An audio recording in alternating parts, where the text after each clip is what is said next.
Good morning, my name is Stéphane Capraro and I come from University of Saint-Étienne in France. This work was carried out in collaboration with 3 universities, the Laboratoire Hubert Curien of Saint-Étienne, the Polytechnic University of Mango, Chad, and the National Institute of Science and Technology of Abéché, Chad. I'm going to present you my research topic concerning the frequency characterization of planar integrated device in two-port configuration. My presentation is divided in 6 main parts. In the first part, I'm going to present you the context of the study.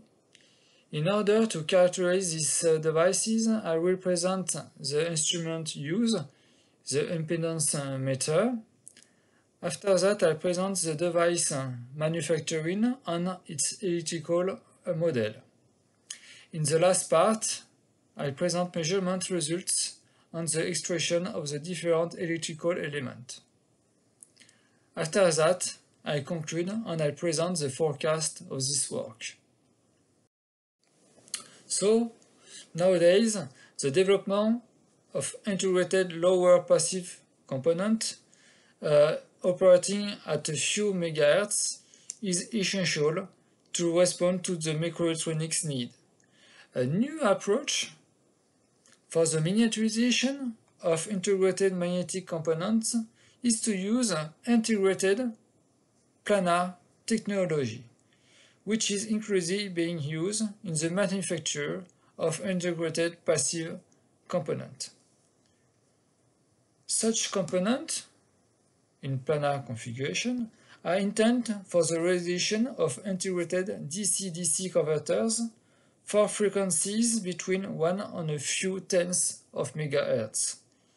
In this study, the validation method where we present today of the characterization is carried out on an integrated magnetic inductors in quadrupole configuration, as we can see in this figure.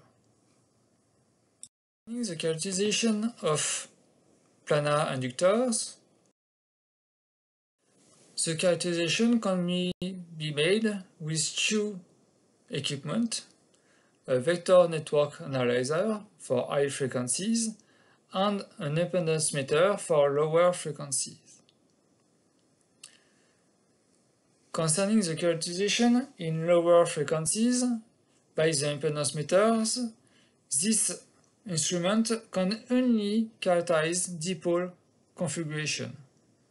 According to the vector network analyzers, we can't characterize dipole and quadrupole component.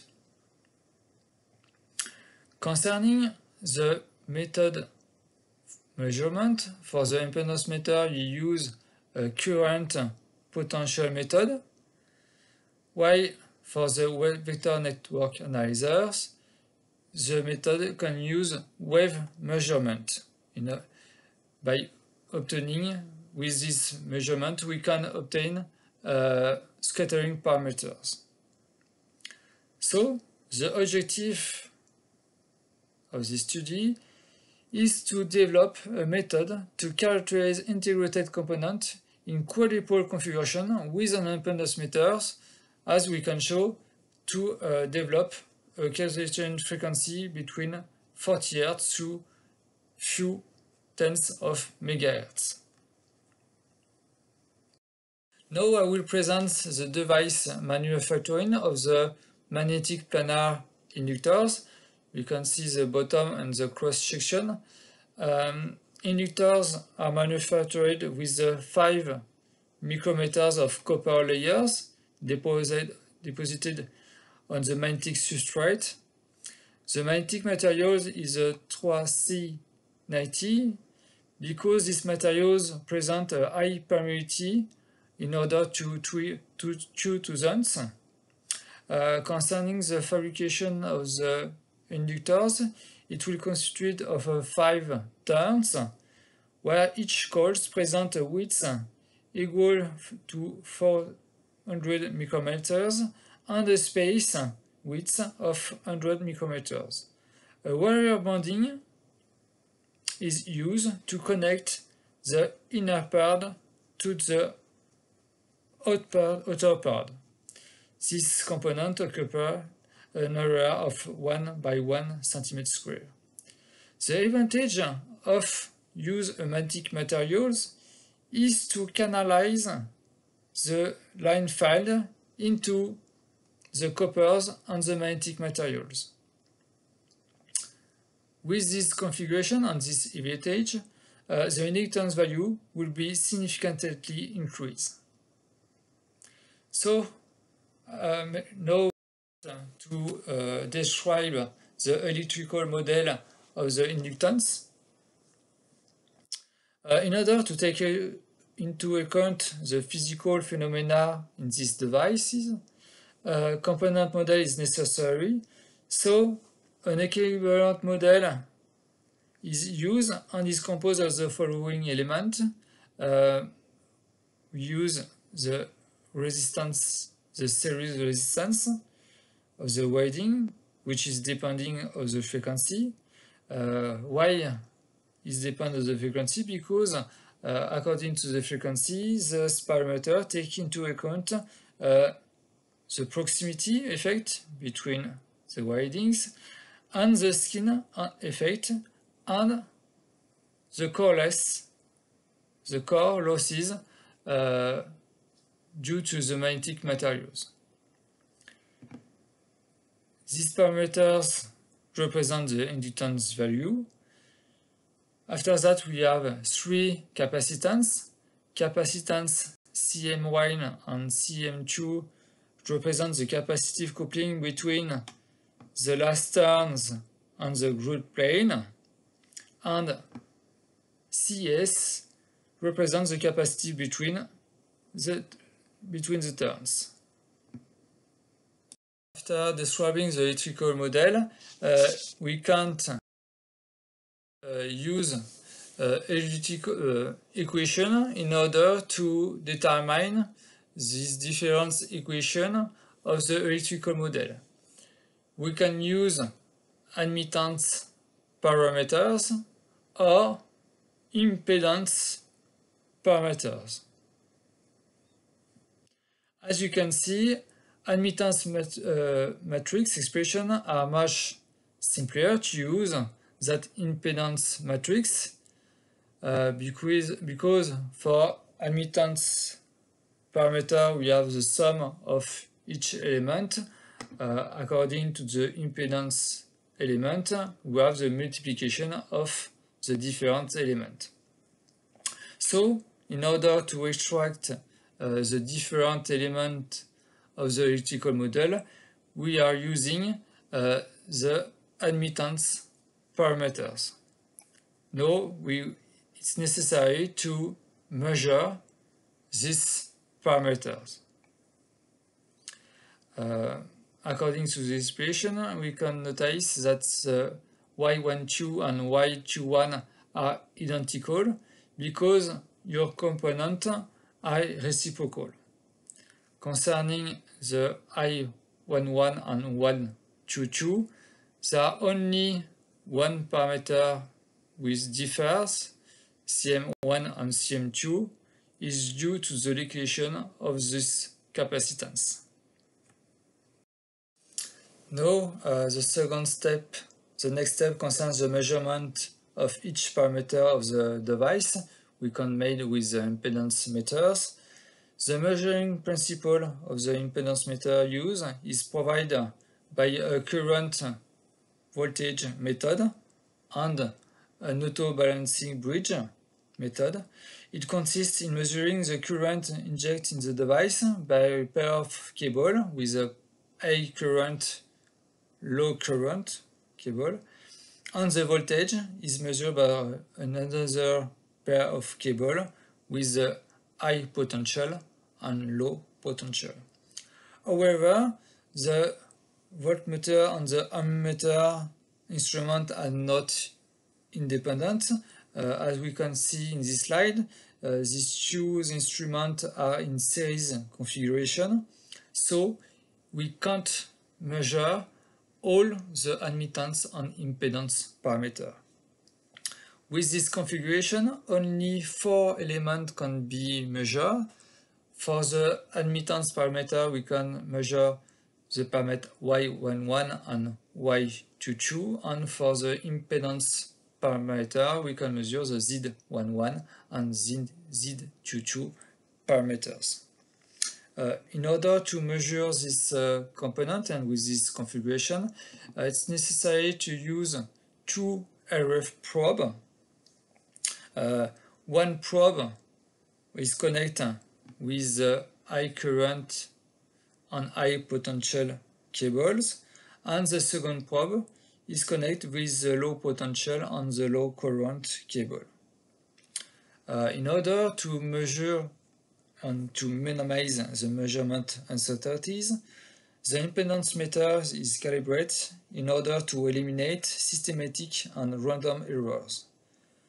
The calibration is made using 3 standard open, short, and load elements. Concerning the measurement for the admittance parameters, it's necessary to short-circuiting the second probe. It can be made by using a RF standard probe. In this case, we use a short standard connected to the RF probe, and in this case, we short-circuiting the second element for the y1 and the first port for the parameter y22. Concerning the impedance parameters, we use an RF standard, and in this case, you use a standard open in order to obtain a current which we are null on this port, for port 2 for Z11 and port 1 for the parameter Z22. So after presenting the impedance meter, now I present the illustration of the electrical model. According to the parameter illustration with measurement, so y11 and y22 parameters, with this expression we can extract the series resistance, the inductance value, and for the capacitance, the sum of the capacitance CM1 and the capacitance CS. Concerning the parameter y22, we can extract exactly like this, like the parameter y1, the series resistance, the inductance value, and for the capacitance we obtain the sum between CM2 and CS. With these two elements we can't extract precisely only CS or only CM1 or only CM2. So in order to extract independently this capacitance, it's necessary to obtain the y12 parameters. By using the y12 parameters with this expression, we can extract series resistance and inductance value and only the capacitance CS. By obtaining the capacitance CS with the y12 parameter, we can extract after that only the capacitance CM1 and only the capacitance CM2. So it's necessary to obtain these parameters, and by resolving an equation we can obtain this parameter by using 3 parameters measured: the measurement of y1, y22 and z11 parameters. I will present the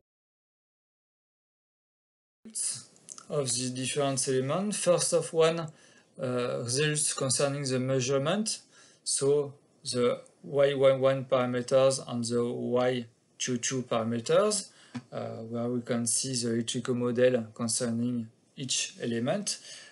We can't observe an element which is constant at the lower frequency. It's only due to the resistance Rs.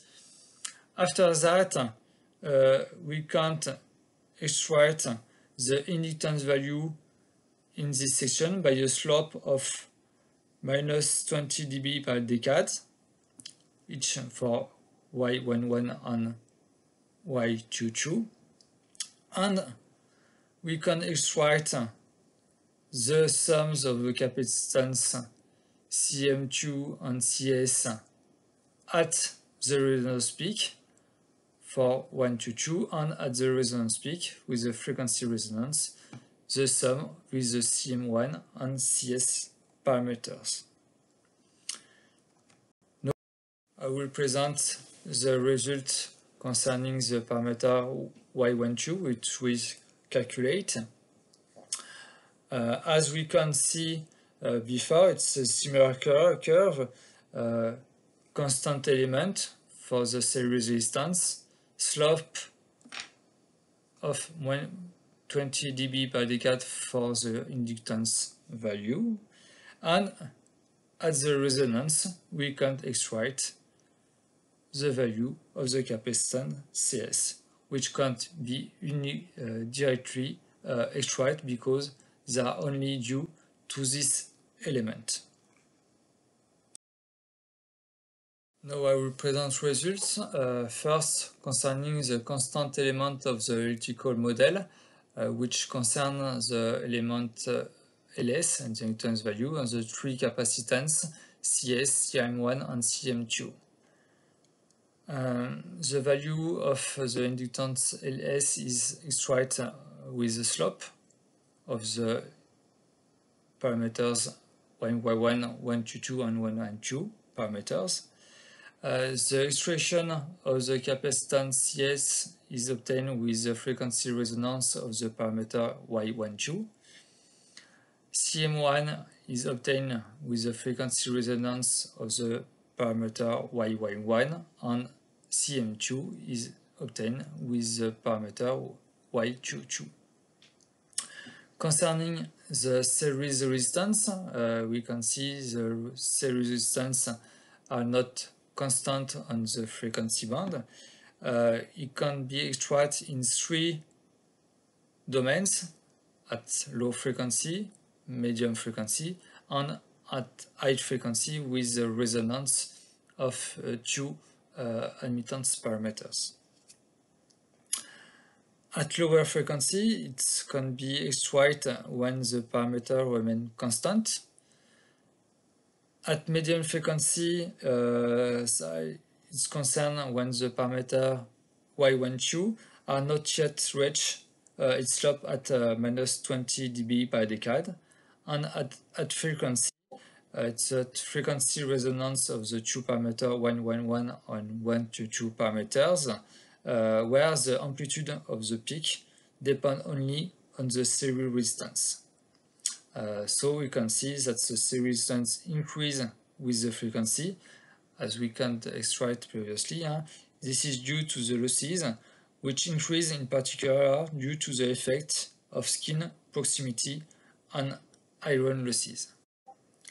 So to conclude of this study, in this paper, a low-frequency characterization method is developed in order to extract the different elements of electrical model from an integrated quadrupole devices.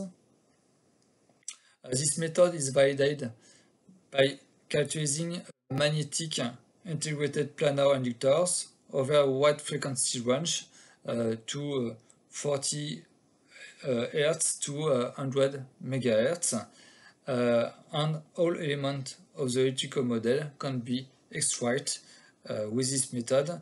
The series resistance can be extracted according to the frequency. This method allows the losses to be extracted. Concerning the forecast of this study, it will be interesting to estimate the uncertainties of the elements of the electrical model component, and in a second step to develop a method allows losses to be separate and determined the value of the skin effect, the proximity effect, and the I1 losses effect according to the frequency. Thank you for your attention. If you have any question, thank you.